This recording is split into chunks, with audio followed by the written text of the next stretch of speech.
of Gautam Buddha by H.G. Wells.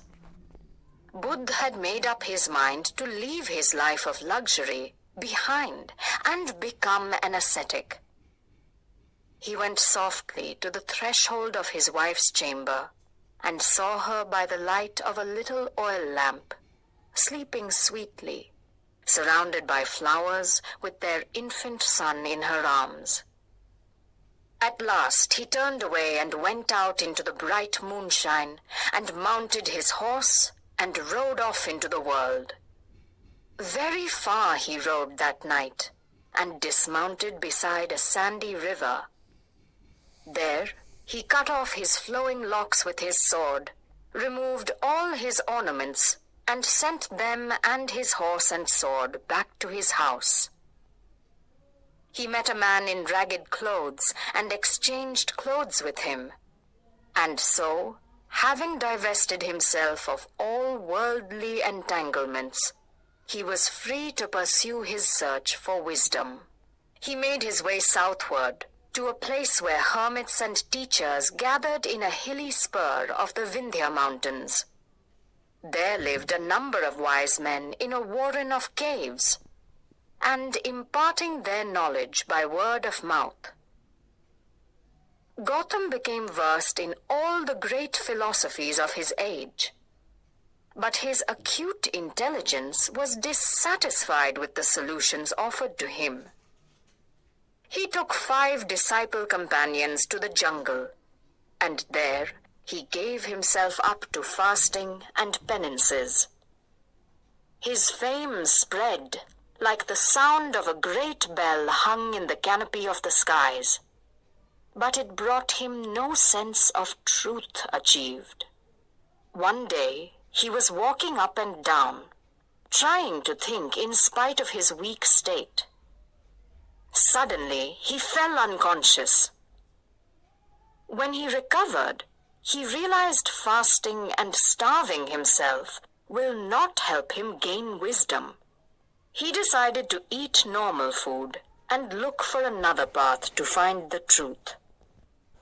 He had realized that whatever truth a man may reach is reached best by a nourished brain in a healthy body.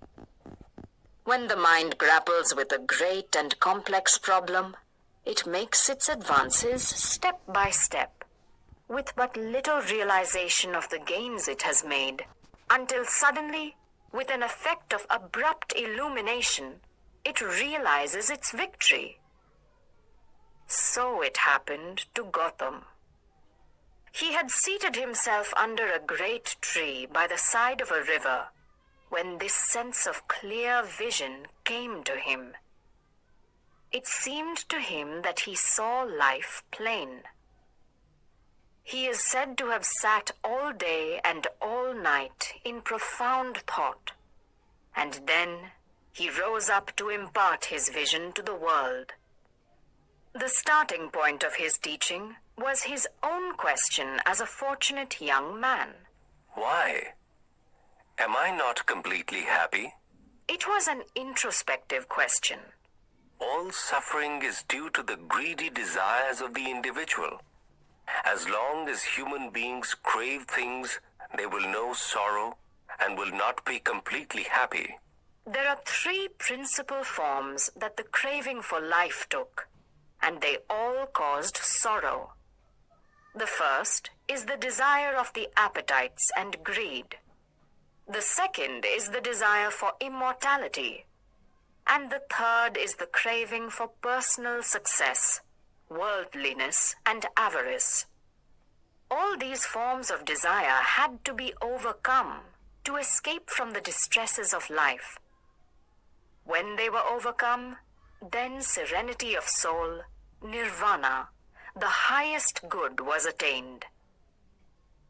Gautam's disciples declared that he was a Buddha, that is, an enlightened being. He preached an 8-fold path, that is, 8 things one could follow to lead the right life.